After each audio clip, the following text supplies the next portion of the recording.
আমার কাছে কিছু লুকিয়ে রাখা যাবে না, কারণ আমি প্রতিদিন যাই ওই ক্যাম্পাসে, আর আপনি হয়তো বছরে একবার যান। কি ঘটে আমাদের চোখের সামনে সব দেখা। এই বিশ্ববিদ্যালয়গুলোকে যদি পবিত্র শিক্ষাঙ্গনে পরিণত করতে হয়, নৈতিক শিক্ষা দিতে হয়, প্রত্যেকটা সাবজেক্টে ইসলামিক এডুকেশন, অন্য ধর্মের হলে তার ধর্মের রিলিজিয়াস এডুকেশন দিতেই হবে। এর কোনো বিকল্প নাই।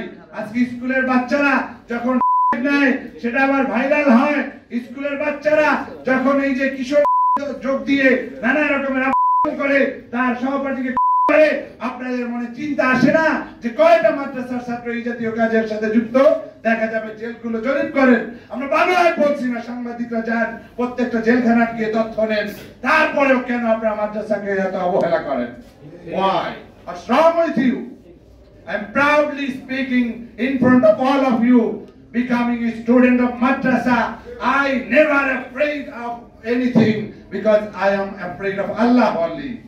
And I would like to request the intelligence agencies, the journalists, and all the intellectual people, the editors of newspapers, the journalists, people, please raise your voice and support these Ibtidai madrasa teachers who are suffering for long time. Don't ignore them.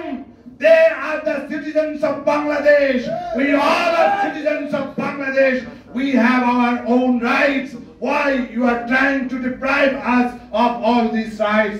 Please stop this discrimination. Stop this type of ignoring us from this sector, from this country.